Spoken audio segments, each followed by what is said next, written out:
Hello everyone, it's Theme Park Avenue, I'm Eric, and this is a ranking of my most fortunate and lucky theme park experiences.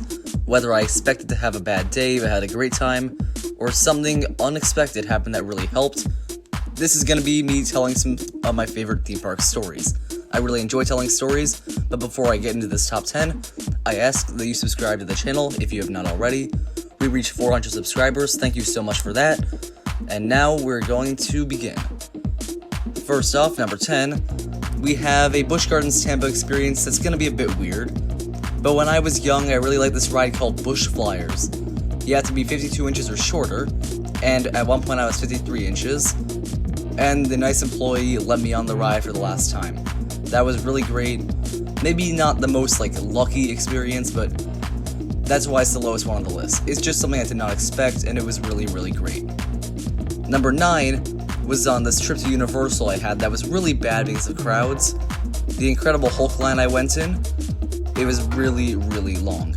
I'd say 2 hours waited set. But at one point the ride broke down, half the people left, and I got on the ride almost immediately after because I stayed in line. It was really lucky because the ride opened up only 5 minutes later. So that was a very lucky experience, and I would not have gotten the ride otherwise. Number 8 is ZDS Amusement Park. I was on a trip actually to a lot of national parks. I did a lot of videos on that on my second channel.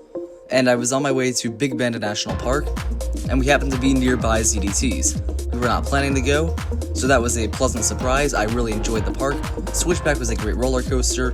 The fact that I got to go was the lucky experience in the park. I had a great time, and everything was really excellent on that trip. Number 7 is just my overall experience at Sequoia Gardens. Things like low crowds, nice weather, all rides were open, lines were short, every ride was better than expected. It was just a fantastic theme park. It's still one of my favorite in the world, and that experience was really great. Number 6 is a Six Flags Magic Mountain trip that was quite interesting because despite being a hot summer day that seemed like the ideal day for a lot of people to go, there were very few people in the park. The lines were short, I was able to get on many rides multiple times. The only long line was New Revolution, and that's because of the VR thing. I had a really great time there. And because I was expecting long lines but got some pretty short ones, that's what made it a lucky experience. Number 5, similarly, Tokyo Dome Amusement Park. This one is different though because when I went, it was monsoon season. And as we were arriving toward the park, it was pouring. I thought we weren't going to be able to get on anything because of the rain, but basically all storms cleared just as we got there. So that was the lucky part of that. Got to go on Thunder Dolphin 5 times, great ride. I had a really great time here, and had it rained, I would not have. Number 4, this one is incredibly fortunate because it combines the weather issue and the crowd issue. Canada's Wonderland. It was going to be a big, crowded summer day, but it also seemed ready to rain. It never rained, and all the crowds expected it to, so there ended up being very few people in the park. Never had to wait in line for any roller coasters or rides, really, and I had an excellent time in the park. It was an awesome trip. There was no bad weather, no crowds, exactly what I wanted at Canada's Wonderland. Now, these top 3 are all the least expected ones for me, at least. It was crazy things that I never expected I'd find.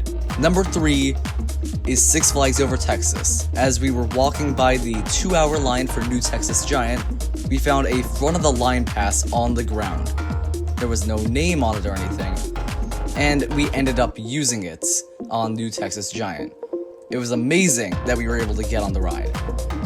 We would not have gotten it at all if not for that. We got back row, I really liked the ride, use. Number 2 is an even more unlikely. At Volcano Bay at Universal, I was in the lazy river or something, and I felt something hit my leg.